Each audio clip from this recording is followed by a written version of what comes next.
Have you ever felt like life's got you in a chokehold? Like no matter where you run, sadness follows. Like that one annoying person who never knows when to leave? Maybe you've searched for peace in places far away, only to realize the chaos was living inside your own heart the whole time. Many think running from pain is the escape, but here's the kicker. True freedom only comes when you face the mess within. Today, let me tell you the story of someone who found the light of clarity through an unexpected encounter, under the shade of a quiet tree. In a small village, tucked away among misty hills and lush rice fields, there lived a man. Nothing special about him at first glance, just a regular guy. But life had chewed him up and spit him out. He'd buried his parents after a flood, lost his wife to illness, and sent his only son off to war, never to return.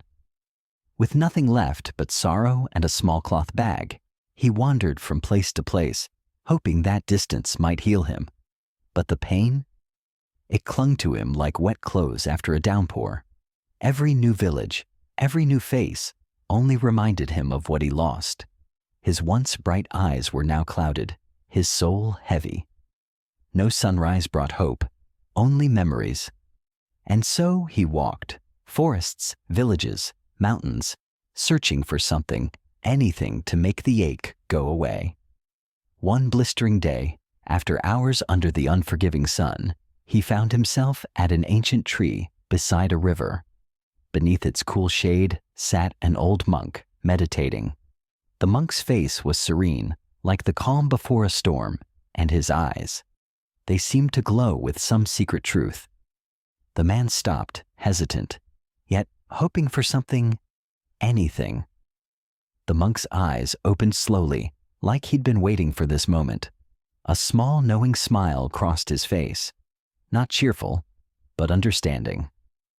"You carry much suffering," he said, as if reading the man's soul. The traveler collapsed beside him, weary and broken. "I've lost everything. My family, my home, even the meaning of life.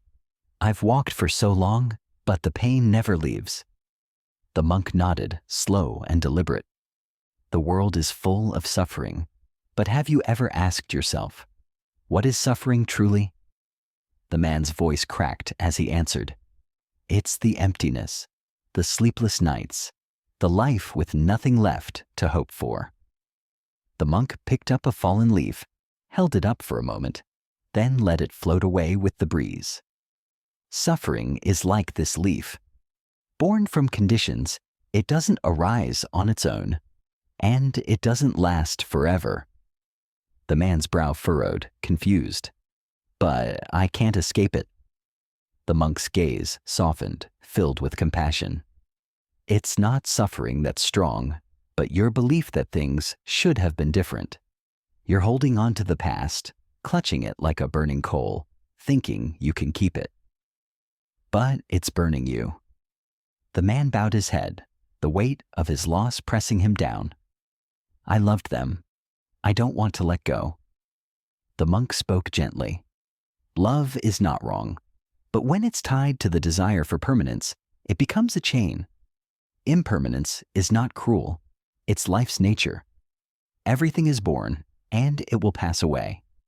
When you let go, love returns to its purest form, compassion." They sat in silence for a moment, the wind rustling the leaves like nature whispering. Then the man asked softly, "What should I do?" The monk pointed to the river. "Look at the water.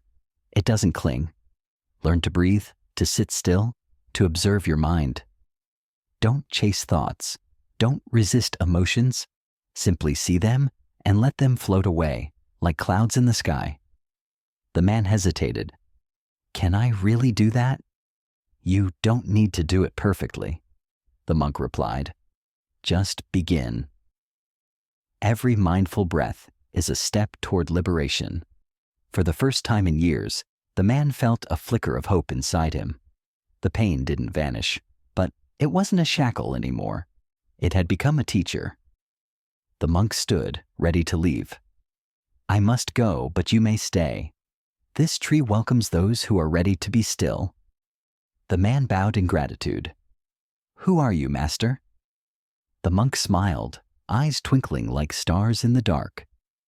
"I am just someone who once sat with his suffering and learned to smile at it."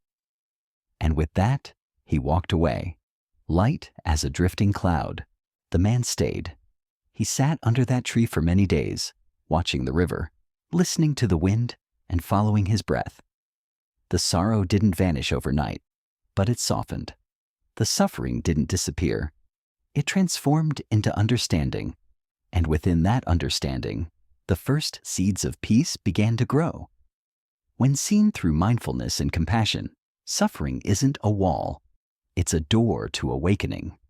The story of this traveler reminds us, the more we run from pain, the more it traps us. But when we face it with an open heart, the path to freedom begins to unfold.